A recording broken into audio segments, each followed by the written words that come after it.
Вот, ну, матч кончился, 90-й год, вернулся я там, значит, триумфально. Можно считать, что это пиковый момент, потому что выиграл, еще 3 года впереди, призовой фонд, да, получил там $1,5 миллиона по тем временам. Вообще какие-то... Уже не надо было ни с кем делиться, да? Дело в том, что я перестал вообще получать что-либо от государства. То есть я перешел на самообеспечение. Поэтому то, что я получил, это мое было. Вот. При этом я помню, там мама там честно какую-то декларацию хотела заполнить в СССР еще. Там никто не понял, что это такое вообще, потому что там у нас не было же правил никаких. Я там что-то честно там какие-то там налоги там заплатил. Но это все мое уже. Хотя все вопросы вот там с ассоциацией гроссмейстеров, с ФИДе, все это на самом деле висело в воздухе. Но там проблемы, которые в СССР были, они перевешивали все. Но мы уже как бы в Москве более-менее там обосновались. Там я втянулся во всякую политическую деятельность без ясного понимания того, что я хочу. Тоже сказать неправильно. Значит, вот начинается такой сбой программы. Потому что надо же понимать, что хочешь делать. Вот. А после 90-го года, вот после этого матча, определенный тупик возникает, потому что точно непонятно. Вот с ФИДЕ все висит в воздухе, там в СССР что-то происходит. То ли это... А что значит с ФИДЕ висит в воздухе? Что висит в воздухе? Нет, мне же кажется... Функционирует организация, функционирует... Как она функционировала она себе очень так себе. Но она всегда функционировала так себе. Нет, но тогда не забывай, что как бы Компоманс президент ФИДЕ. Да. А Советского Союза, как бы, покровителя его, как бы, уже там реально нет. Со спонсорами у него там большая напряженка. У меня с ними, как бы, отношения там конфликтные. Ассоциация гроссмейстеров тоже не самореализовалась. Компоманса выбрали в 90-м году, значит, вот там вот в Нови Саде Олимпиада, его там выбирают. Вот, я понимаю, без особых проблем. Но мне как-то хочется все-таки какие-то реформы провести до конца в шахматах. Потому что моменты благоприятные. Значит, спонсоры, коммерциализация, все это надо сделать. Почему-то там все нормально получается. Там у баскетболистов, у хоккеистов все. Значит, а вот почему здесь? Там еще эту организацию мы создаем, там, Союз шахматистов СССР. Я что-то пытаюсь все время делать. На самом деле, какие-то телодвижения, но с планом плохо. Кстати, начинает на шахматах тоже сказываться, потому что я теряю вот этот ритм подготовки. Идей там еще много осталось, но наладить работу не так просто, потому что все-таки там сборы, там Загульба была. Нет уже, значит. А в Москве все-таки все делать сложнее. Ну, понятно, там вот, имеем возможность, потому что есть деньги, можно там снимать там тоже просто профсоюзную дачу вот, в Пестово. Надо какой-то там новый стратегический план для себя разработать. И вот первые полгода идут достаточно хаотично идут. Мой первый турнир, естественно, Линарес, 91 год, там, где серия оборвется. Потому что я все-таки с 81 года до Линареса 91 года не проиграл ни одно соревнование. Потому что Мась Карпо тоже, я считаю, не проиграл все-таки тот. Или там делил первое место, или выигрывал, или ничья в матче была. То есть вот ни одного поражения не было. Это почти 10 лет. Я приезжаю в Линарес, а там состав уже молодежный, потому что там и Ананд тоже появляется в Линаросе. Ананд, Гельфанд, Иванчук, все уже нет, уже Камский даже появился. Камский нет, уже. Там на самом деле, там уже вышло поколение новое. Да, уже вышло новое поколение. Хуже старт придумать трудно, потому что в первом туре, значит, у меня жеребьевка с Иванчуком играет. Причем Иванчук опоздал. Вот его на жеребьевке не было. Я черными с Иванчуком играю. Вася появился или поздно вечером, или к утру вообще. Значит, начинаем играть Е4, С5, конь F3, D6, Вася пошел слом 5 шахмат. Мне потом уже, буквально вот несколько лет назад мы с ним говорили как-то, я его спросил, а что ты так сыграл? Хотел ничью сделать. Он говорит, не, я там посмотрел, какая-то партия была в сборнике, там, где я конь D7 играл в 76-м году. И я там решил там как бы там уклониться там. Я, конечно, подумал, ничего себе, там, как он подготовка. Но я, на самом деле, на слон 5 я тоже пошел конь d7, потому что я как-то так считал, что так интереснее бороться, вот, больше борьбы будет. Позиция была очень интересная, кстати, вот, но должное, Вася, он просто лучше шахмат в этой партии играл. При том, что несколько раз я упускал шансы, как бы, я обострить игру, там, по-моему, недавно Дрейф там очень интересную идею нашел вот, в своих этих анализах. Вот. Ну и в какой-то момент все равно у меня была возможность там поддержать напряжение. Ну, в общем, Вася хорошо выиграл партию. То есть, так проиграть, причем... Переиграли, да? Да. Переиграли в шахматы. Понятно, я понимаю, где я ошибся.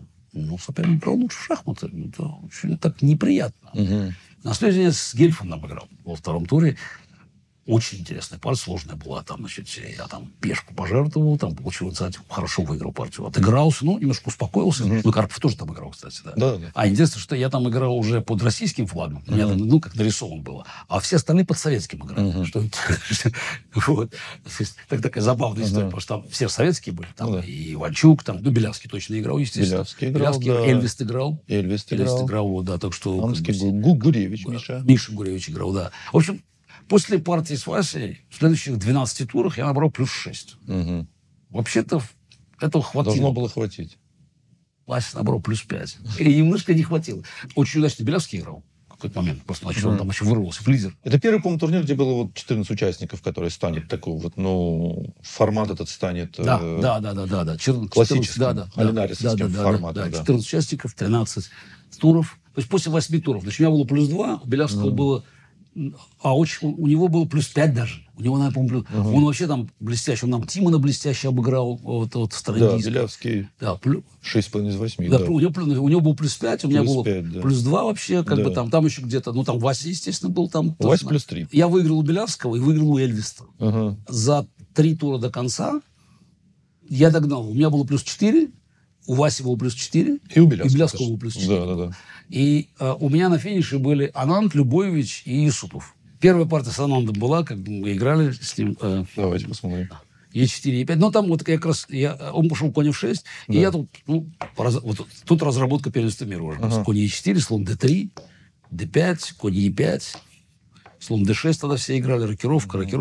Вот мы тогда много это смотрели позицию, С4, слон Е5. Это, кстати, очень быстро все исполняли, потому что Ананд же быстро играл тогда. Ферзь Д5, ферзь С2, конь Б4, слон Е4, значит, конь С2, слон Б5, слон F5, Ж4, да, здесь? Если я не ошибаюсь, G4, слон G4, слон Е4, конь А1, конь С3. Слон Е4. Не, слон 4. Вот. F5, слон D5, король H8. ладья C1. C6, слон G2, ладья D8. Ладья FD8. Ладья FD8, да. Конь D2. Конь D2, да. Конь D2. Сижу довольный, сейчас по анализу идет. Он буквально просто бьет на D2 просто. Там я почти не думаю. Побил на D2, слон 2, ладья D8 ходит. Ну, так вот, типичный Ананд такой, да, как бы, да. Так не должно быть. Вроде это проигрывает, на самом деле, но надо же придумать, как это сделать. И я тут начинаю, просто тут пар из ушей пошел. Я слон с 3 пошел. Это правильный ход. Еще ладья D1, слон D1. Да. Но я понимаю, что здесь должен быть какой-то, как-то вот это, оно должно получиться там конь как-то у него. Но я что-то очень быстро... Слон F1, надо было пойти. Да. Плюс-минус столбик, в итоге. Ну, правильно, да. А я, по-моему, B4, что-то иначе. F4 пошли. Уже F4. После F4 сразу ничья получается как-то. Да. Конь сейчас... Конь C2. C2, король F2. Да, король F2, король G8. Ну да, тут ничего не выходит. А4, А5. Вот, да, я пошел А4 здесь, да. И видишь, тут 7 А5 сразу. Так, я думаю, коня отрежем сейчас, тут как-то тут запотуем. Опять он... Все, ничья. Слон А5, конь D4. Нет, ничья сразу, да. Четенько. И потом партия с Любовичем, причем там у меня была очень хорошая позиция, потом она стала безнадежной, я что-то там подставил, а потом в диком цейтноте обоюдно там Любович там зевнул все, что можно было зевнуть. Но проблема в том, что Вася 2 партии выиграл, а в общем перед последним туром Васи на полочка больше снова. Я не знал, думал, как с Артуром играть. Он выиграл 2 партии. И в последнем туре у него с Тимоном интересная в гамбите маршала была такая сложная партия. Они ничего сыграли. А я с Артуром ничего реально не получил. Мы играли, значит, я пошел С4, Артур там чуть ли не F5 пошел. И я потом перешли в какую-то английскую, я даже не ходил D4. Белых ничего не было, а потом вообще стало у меня хуже. Я, спасся. Плюс 5, достойно кончил турнир. Хотя рейтинг я уже в матче с Карповым потерял. Я, на самом деле, в матче с Карповым потерял рейтинги. Это обычно не бывает, кстати. Чемпион мира теряет Нет, рейтинг. интересно, что когда Карпов был чемпионом мира, там было же правило, вот его... я не помню, как оно модифицировалось, что за победу в турнире рейтинг не терялся. Карпов под себя правило сделал, потому что победа и даже дележ не терялся. В турнирах точно это правило действовало до какого-то времени. А в матчах я не помню. Помню, что мы когда с Белявским говорили, норма сохраняется или не сохраняется. Потому что я терял все время с Карповым. Вот все, постоянные были потери, потому что я все время опережал по рейтингу, выигрывал на соплях. Я думаю, что я потерял прилично, например, в последнем матче. И вот этот вопрос, норма есть или нету, почему-то мне Белявский сказал, что зачем этим заниматься, говорит, в принципе. Все равно следующий соперник будет Иванчук. У него там уже будет 27-50. А я говорю, как же играть матч? Я говорю, это же играешь матч, задача выиграть его. Вот, а у тебя рейтинг снимает. Я выигрываю Карпов матч за матчем, а там потерял очков 40 рейтинга. Там суммарно просто уже. Я помню, Белявский сказал, что нет, там Вася будет. Но у всех уже убеждение было, что Вася... Новая звезда большая, да? Да, в январе Вася выиграл у Юдасина там чуть ли 4,5 поля. Каким-то разгромным счетом. Вот, там президентский матч. Да, так интересно. Тогда все тоже считали, Анан случайный человек. И Ананд разгромил Дреева там в Индии. А в Линаросе, я сейчас помню, в начале, вот как раз той жеребьевки, которой Васи не было, там была проведена жеребьевка не только турнира, а еще жеребьевка четвертьфиналов, которые должны были все вместе быть в Брюсселе. В августе 91 года должны были играть как раз. Я помню, там Карпов вышел, вынул Ананда, страшно был доволен, что он с Анандом играет. Иванчук, Юсупов, Тимон Корчной и Шон Гельфанд. В театре тогда, я помню, было открытие. Вот, и, я даже зрительно даже помню, как там Карпов вышел, Ананд. Вот. Кто такой? Почему не знаю? Тем не менее, понятно, что он там шел вверх, все-таки он уже был там чемпионом мира, там среди юношей был. Но его как-то серьезно не воспринимали. Так быстро играл вообще. Вот такая манера игры была. Хотя, интересно, я там смотрел какие-то партии, творческие какие-то идеи новые, там видно было, что он двигался вперед. А Камский сыграл очень плохо там, в Линаросе. Да, он там провалился. У меня партия с ним была там буквально, я не знаю, там, по-моему, ходов 20, что ли, продолжалось с белыми. Там. После Линароса, в конце концов... Жизнь продолжается. Продолжается, да. Естественно, там Дворкович не преминул сказать, что Что я тебе говорил? Нельзя все время выигрывать. Серьезный звонок был, конечно, в мае. Вот там турнир в Амстердаме. Вот уже почувствовал, что истощился запас, идейный запас. Надо было как-то что-то менять. Турнир, я первые 6 ничьих сделал. Просто ни одной партии не выиграл. В первом туре я ничья была, по-моему, с Вандервилем, потом я с Гуревичем ничья, с Саловым ничья, потом с Шортом ничья, потом с Яртасоном тоже хорошая ничья. А в 6-м партии с Карповым, я должен был его проиграть, естественно. Что-то безнадежно стоял, потому что Карпов получил перевес. На 2-м контроле тогда уже 2/40, час на 20. Как-то я там чудом спасся. Просто даже не знаю, как там. Я же там без фигуры играл. Какая-то там игра. И, в общем, спасаюсь. 6 ничьих.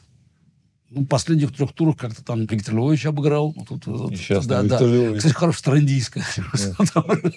Попадал просто. Я даже помню, в 95-м году я играл, после матча на первенстве мира, я играл в Цюрихе в турнире.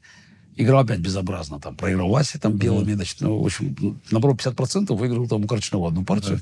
Причем в хорошем стиле выиграл. Корчнов встал, говорит, что такое? Он говорит, ты играешь так, почему? Со мной так, Встал. Что это такое? Это такое несчастье. Выиграл Корчтова. Очень интересная партия с Тимоном была. Потому что я неожиданно начал за что-то бороться. Потому что там плотная игра была. Там Шорт и Салов в итоге там поделят первое место. А с Тимоном очень интересная такая партия. Ничья получилась. Потом еще как-то Любович обыграл в 9-м туре. Набрал +2, поделил с Карпом в 3-4. Но вопрос даже не в том, что там 3-4. +2 результаты какие-то. С игрой вообще... ничего не получается. Это с мамой советовался, надо что-то делать, как-то, надо с кем-то начать работать. Нужна свежая кровь какая-то. И кроме того, надо думать, что делать дальше, потому что там матч на первенстве мира, непонятно, где он будет проходить вообще. У меня были надежды, что в Америке, что удастся раскрутить что-то. План был поехать в Лос-Анджелес, там как раз общаться со спонсором, с Тедом Филдом, который тогда финансировал половину нью-йоркскую. Тоже, в общем, план был так...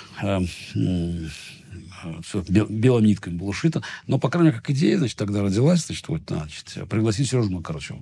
Начинается у нас работа, значит, на следующие 3 года вот я буду работать с Сережей. И мы проводим сбор в Лос-Анджелесе.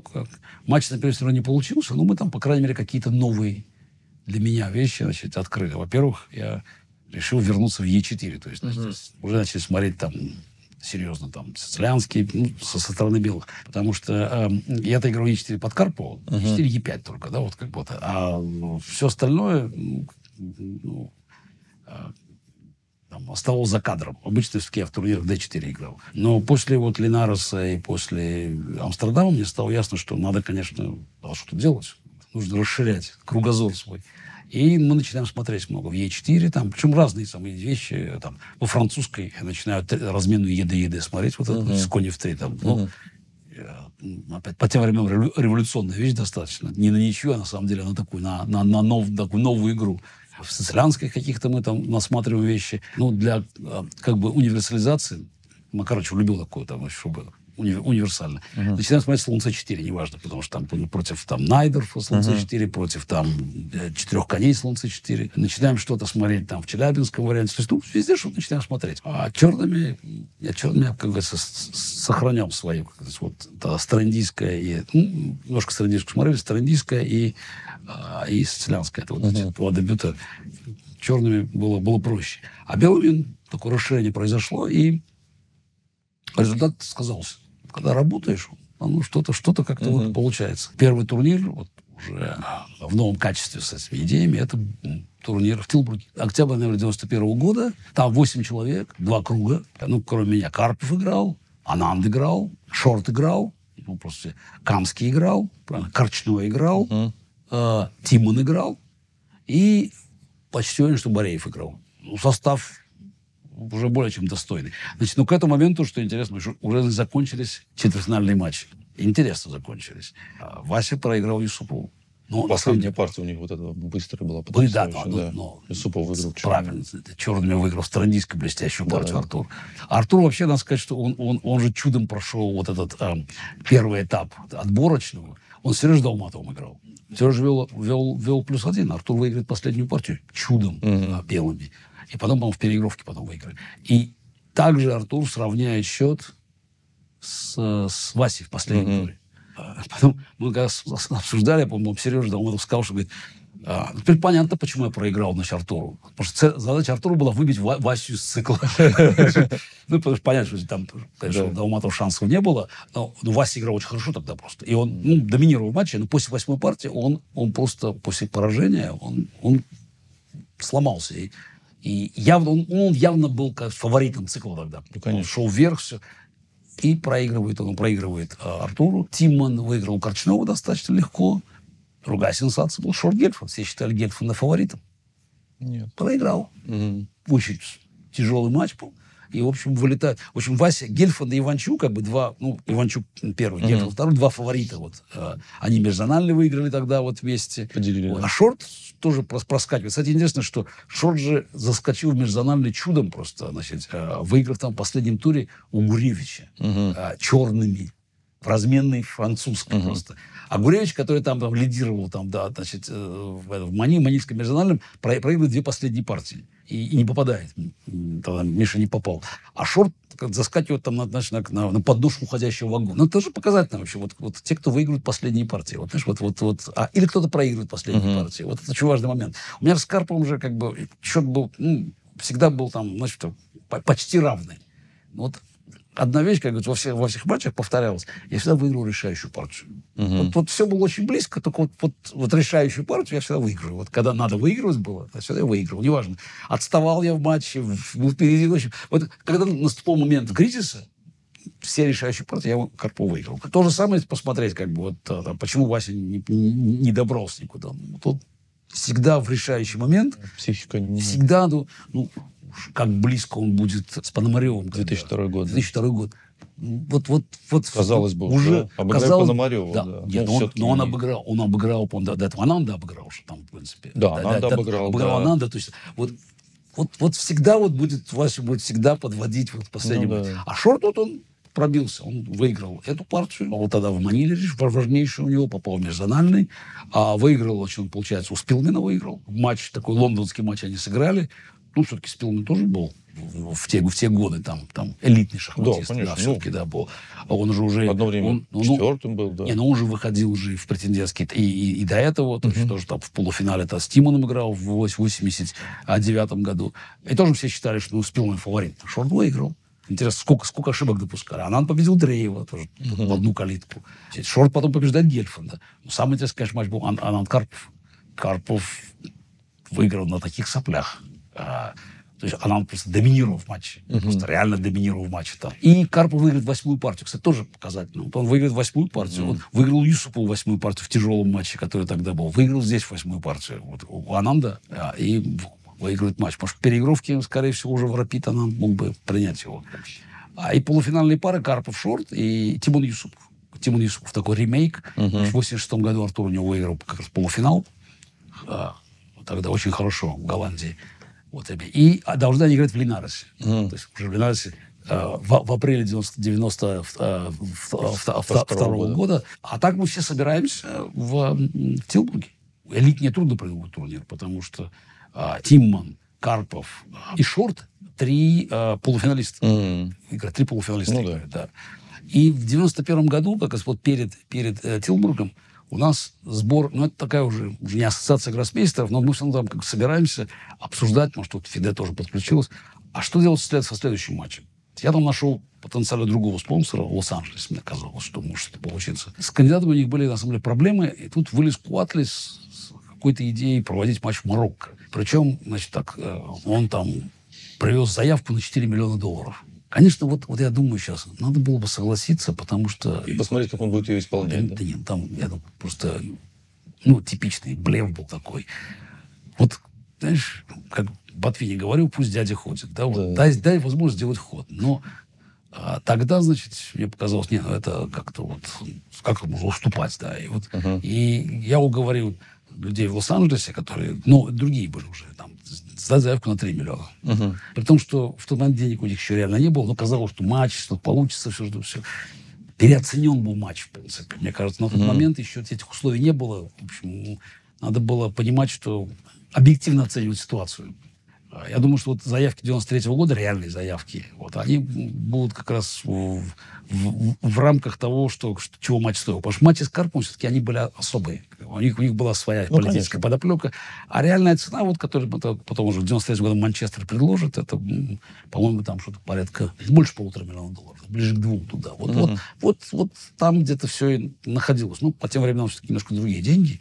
Все равно больше всего. Но мне казалось, надо там давить дальше. И я помню, выбирали Лос-Анджелес. И тогда решение, по-моему, было, в пользу Лос-Анджелеса принято. Все-таки я там продавил его. Зачем, неизвестно, потому что потом придется долго там отдуваться, и все равно денег они там $3 миллиона не найдут.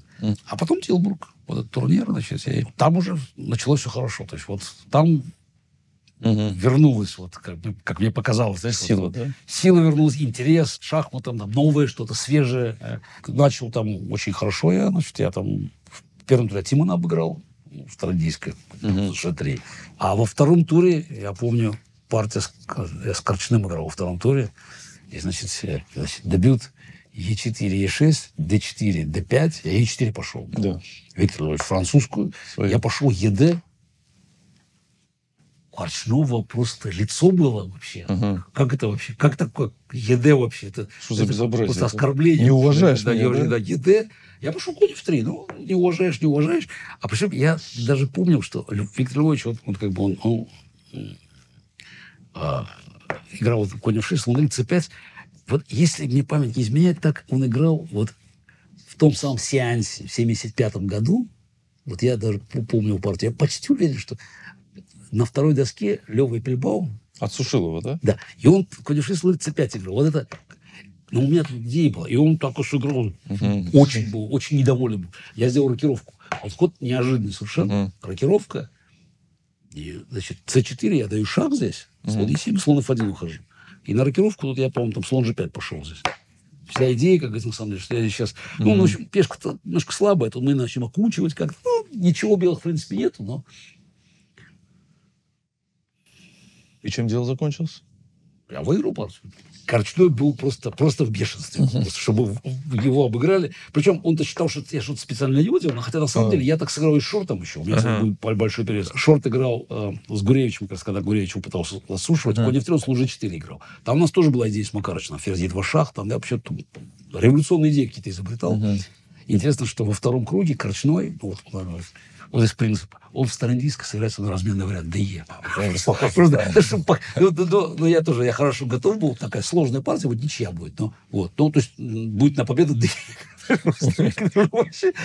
Я когда сыграл, я думаю, неужели пойдет ДЕ?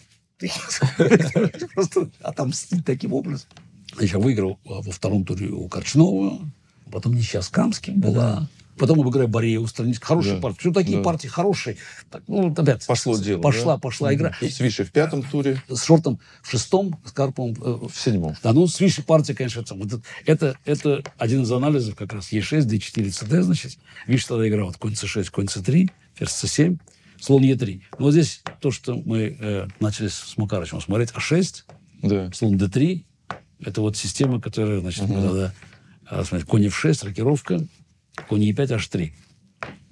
Значит, это все теория была, слон С5, король H1, D6, F4.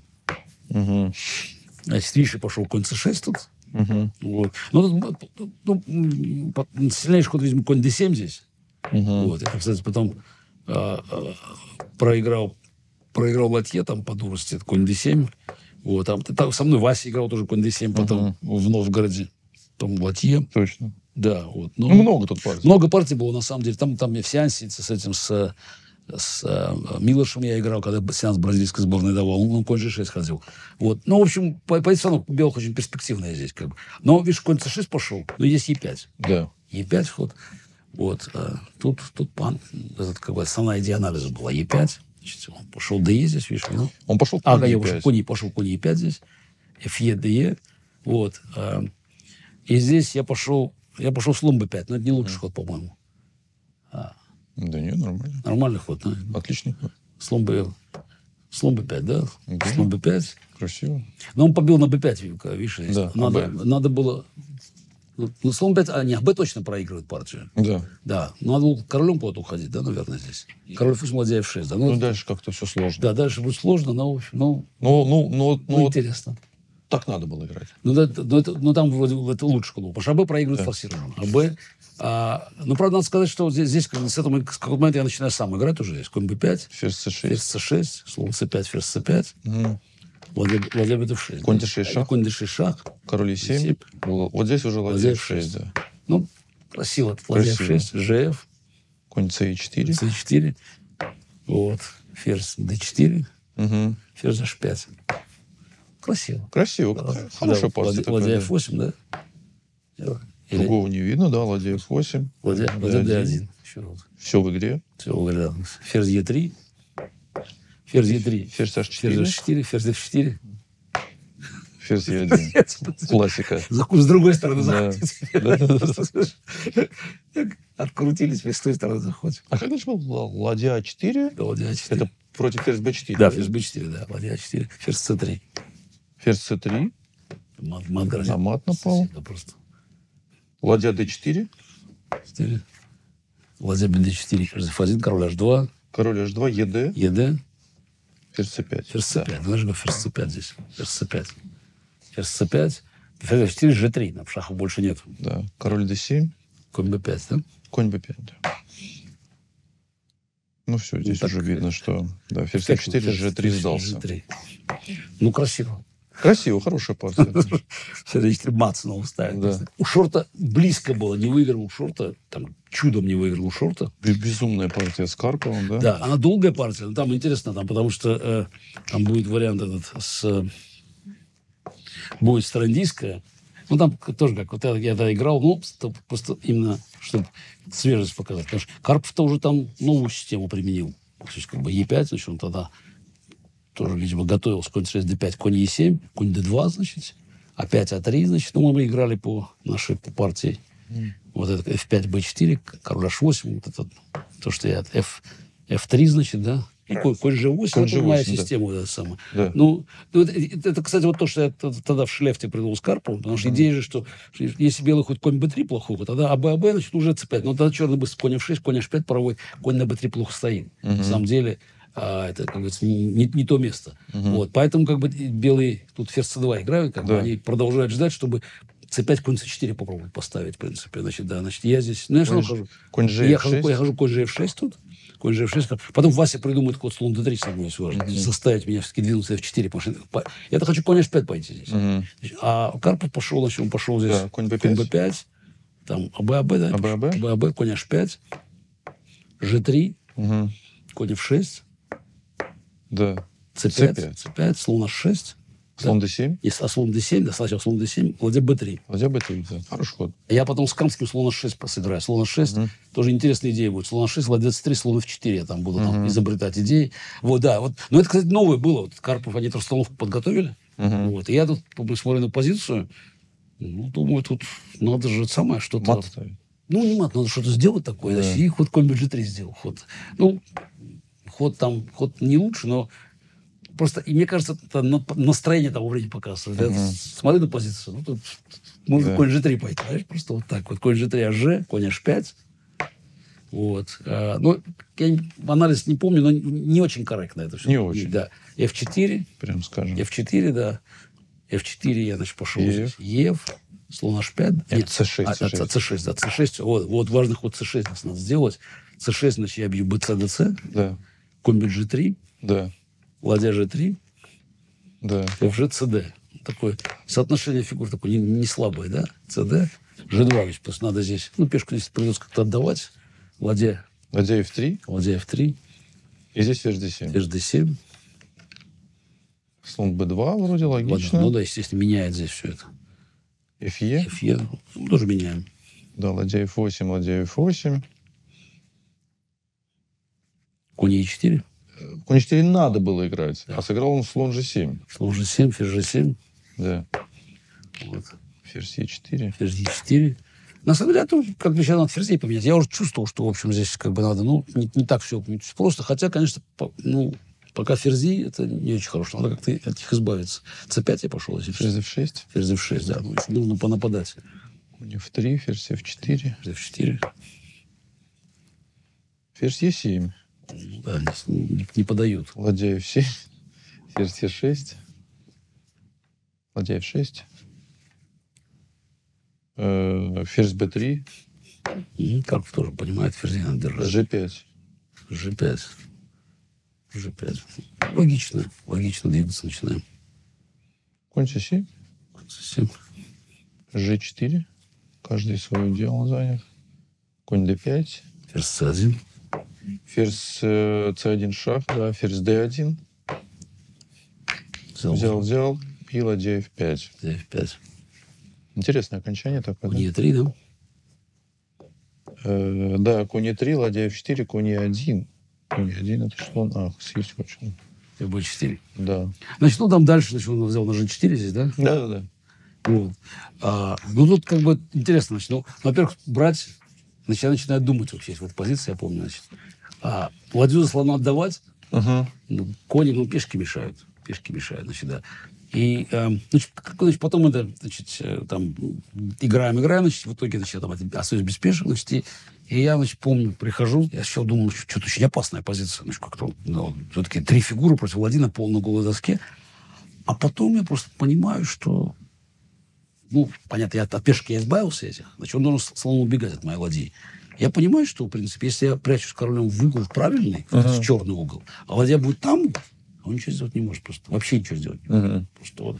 И вот он начинает крутить. Я не знаю, он, кстати, понимал это или нет, Карпов. Вот. Я просто выстраиваюсь вот так вот. Королем ушел сюда. И он начинает крутиться. Там вот это, сколько там, 113 ходов. В итоге он слона отдаст мне за ладью. 114 ходов. Ну да, в общем, да. Вот это. Такая такой необычный, но я тоже доволен был. Знаешь, первый круг. У меня там плюс 4 уже. Вот как бы, значит... игра идет такая свежая, такая интересная игра. Значит, потом, значит, я снова обыграл Тимона. Так, до кучи. Там Тимона я уже обыграл регулярно там. Скоростным будет ничья. Вот это вот с Камским, кстати, тоже будет неудачно будет складываться. Я в шотландской даже хуже белым получу, но ничья будет. А потом обыграю Бореева. Хорошая тоже партия в этом. И за 3 тура до конца у меня плюс 6. То есть опять игра идет, все Игра хорошо. идет, все хорошо. И тут впереди 2 партии, значит, черными с Анандом и Шортом. Значит. Ну, Ананда я уже один раз обыграл там. Да, значит, ну, с Анандом вот это интересно. Но это вот старые, как бы, знаешь, заготовки. И потом начинаешь понимать, что, значит, все надо проверять, как бы. Значит, А6, Ананд ходил здесь F4. Я, значит, играл Е6, слон d3, конь bd7. Тут мы анализировали это. Я еще играл вот так, по-моему, с Саксом играл. Значит, но эта идея была опять идея Никитина была. Любимое занятие ферзя пожертвовать. Ферзь b6. Ферзя отдать надо. Слон Е3. Значит, причем я когда уже ферзь b6, Ананд что-то удивился немножко. Значит, потому что испугался, потому что связка. Значит, слон Е3. Я побил на b2. Конь b5. АБ, конь b5. Вот. Теперь ладья А5. Вот в этом была вся идея. Ладья А5. Ладья b1. Но здесь я хожу ладья b5. Вот в этом идея была Никитина. Взял. Ферзь А1. Да. И ладья b6 пойти здесь. Да. Ладья b6. Слон b6, конь b6. Вот. Но я сейчас смотрю позицию с ужасом смотрю. А тогда, значит, я помню, Никитин говорит, да, ну, сейчас тут раскрутимся как-то там. 3 фигуры тут. Ну, раскрутимся. Тут. Иди раскрутись. Да, значит, он пошел ферзь c3 здесь. Да. Ферзь c3. Что я пошел здесь? Слон Е7. Слон Е7, ладья Б1, конь в d7 приходится ходить здесь. Ферзь бьет G7, Слон F6. слон F6, ферзь H6, Король Е7. король Е7. Фигур много. Фигур много, да, король Е7. Здесь я где-то... Я думаю, что машина, я уже не помню, как, но должна оценить как безнадежную позицию совершенно. Слон Б5. Секундочку. Ладья G8. Вот, я здесь... Мне кажется, здесь надо было Е5 ходить. Угу. Я сделал плохо. Ну да, я пошел ладья G8, пошел ладья D1. Да, он пошел ладья Он пошел ладья D1, и на Е5 пошел F5. Угу. На Е5 пошел F5 и ферзь D2. Там смертельная угроза. Сразу надо было Е5 ходить, мне кажется, вот как. И здесь, может быть, было все-таки не так ясно еще, потому что сейчас, если F5, я успеваю раскрутиться. В принципе, успеваю раскрутиться. Потому что там я в этой позиции я ничего не успевал сделать, потому что конь c5, ладья будет d6. То есть я не успеваю никуда выскочить. То есть вот. А если пойти здесь Е5, то, может быть, было еще не так ясно. Потому что мне нужны какие-то поля для фигур. То есть если теперь F5, там вы выскочили сюда уже. На поля на пешку, там как-то все начинает крутиться. Если дает ЕФ побить, то опять будет поля. Как только поля появляются, ситуация не такая очевидная уже, потому что такие черные начнут, как бы, знаешь, группироваться начнут. Поэтому, может быть, после Е5 еще можно было бороться. В общем, борьба, потому что у белых... Да, тут надо разбираться. Наверное, машина будет радоваться, но вот опять, нам только важно же просто как-то какие-то фигуры раскрутить. Сейчас смотрю, так там, даже на 4 может, тоже конь c5, опять это конь на d7 идет. То есть тут все фигуры как-то складываются. Значит, там, вот. А после ладья g8, ладья d1 сильный очень ход сделал. Я пошел e5, f5, можно сдаться. Не успеваю. Потому что все как бы, нужны поля опорные, а здесь ничего сделать не удается. Хоть я ход сделал уже, но здесь не... А ладья d8 я, по-моему, пошел, да? Ладья d8. Уже выглядит, что все. Уже все, да. Забили. Да, ладья d8, потому что конь c5 не успел пойти. Вы конь c5 и сыграли, кстати. Да, ладья d6 просто, да. Да, ладья d6. Ладья d6, да. Ладья d6, слон g5. Слон g5. Немножко через 3 хода партия закончится. Да, просто да. Но ходов нет просто здесь уже. Значит, я эту партию проиграл. Потом партия с шортом. Тоже такой, знаешь, ручной зевок. Но, к счастью, там пронесло. Е4, c5 была, конь f3, e6, он конь c3 пошел. Да? А6, g3, b5, слон g2, слон b7, d3, d6, рокировка. Я пошел здесь. Я пошел конь d7 здесь, да, конь d7. Пошел по-моему, А3 сыграл, что вот здесь А3. Но я А3. И здесь я, значит, надо было слон Е7 пойти сначала, просто, чтобы... Я просто по инерции ход конь F6 сделал такой. Да? Он ходит конь H4. И начинается движение здесь. И настроение плохое. Я хожу слон Е7, причем руку отпустил. Думаю, может, назад слон взять, но не. Потом-то назад ход брать как-то да, уже как-то неправильно. С Е5 думаю, что сразу надо сдаваться. Или еще можно поиграть. Ну, пошел конь d5. Ну, интересно, что шорт, он настолько обалдел, тоже Е5. Пошел конь d5. И как-то вот он, типа, конь f5 ход. Ну, в общем, в итоге так ситуация выровнялась, и я как-то там сделал ничего. Сейчас я пытаюсь понять. Камский, кто со мной конкурировал там? Ананд проиграл Камскому, мне кажется. Карпову. Или в 13-м туре он Карпову проиграл. А до этого, может быть, да, значит. И Камскому отложено. Вот. Я же помню, что он про отложено. Да. И как бы ситуация все стабилизировалась. В последнем туре я там уже, по-моему, опережаю там чуть не на очко. Ну, партия принципиальная с Карповым. Да. Я же там чуть не проиграл ему там белыми в Амстердаме. Хочется как-то отыграться. Ну, и получится очень красиво. Конь F3, конь C6, D4, значит. Ну, быстро все играем здесь. Ну, понятно, что Карпов, это то, что он к матчу готовил уже. Да. Значит, ферзь Е7, ферзь Е2, конь D5, C4, слон А6, B3, G6 пошел только. Да. Ну, ход G6 смотрели тоже. Потом тут еще ход G5 появится. G6, F4. Ну, здесь сейчас там какая-то уже теория большая, форсированная ничья, но ход F4, как понимаю, был, в общем, таким определенным сюрпризом, потому что, могут G3 играть белый, G3, там слон G7, слон B2, такая, будет такая теория есть. Ладья E8, тут как бы рокировка. Меняются на E5, CD, бьют на F1. В итоге, получается, ладья 2 пешки против слона и коня. В общем, белых минимальный плюс, но ничья. Но я-то как раз другие планы. У меня были здесь F4. Вот, в общем, активные ходы, так что, значит, потом ферзя куда-то отвести, значит, быстро коня сбивать этого. И Карпов здесь там пошел F6. Да. Ну, может быть, это тоже какая-то часть подготовки была F6. Да. И тут я задумался, нашел с доской очень интересную идею. Это ничего, как я понимаю, там не дает, потому что там теория показывает, что нормально в итоге будет. Но, значит, я пошел слон А3 здесь. Так. И Карпов пошел ферзь F7. Да. Ферзь F7. Ферзь D2. Да. Ферзь D2. Из-под связочки. Из-под связочки ушли, значит. Конь B6. Конь B6. Конь V7, да. Конь B6. И тут начинается интересно. C5. C5. Где тут слон F1. Да. CB. CB, да. Катель опять пошла. Нет, Нет, дядьку. Да, ну тут уходить, мне кажется, уходить надо было все-таки здесь, да, ему? Вот. Нет, тоже не сильно помогает. Это уже не очень хорошая позиция, видимо. Не очень хорошая позиция. Карпов-то, хоть бы здесь, был страшно доволен здесь. Ну, потому что вариант считается слон F8, ладья F8, ладья F1, FE. Вчера шикарная позиция. Ну, и тут... Хороший, да, следует. Е6. Е6. Редко такие ходы удается сделать. Е6. Теперь после ферзя Е6 король F1 нельзя бить на А3 2 раза, потому что это связка. Е6. В принципе, партия кончилась. Ну да. Значит, он ДЕ пошел здесь. Да. Слон бьет F8. Вот. Ладья D8. Ладья D8. Ферзь B2. Ферзь B2. Точный ход. Да, ферзь B2 еще ход. Он побил здесь, да? Слон G2, ферзь G2. Да. Король F8. Король F8. Ферзь C6, да? Да. Ферзь C6. Ну, какая-то компенсация черных есть, но все-таки, я недостаточно даже. Ну, да. Да, я вообще партию выиграл. Был очень доволен. То есть, все возвращается на круги своя, все.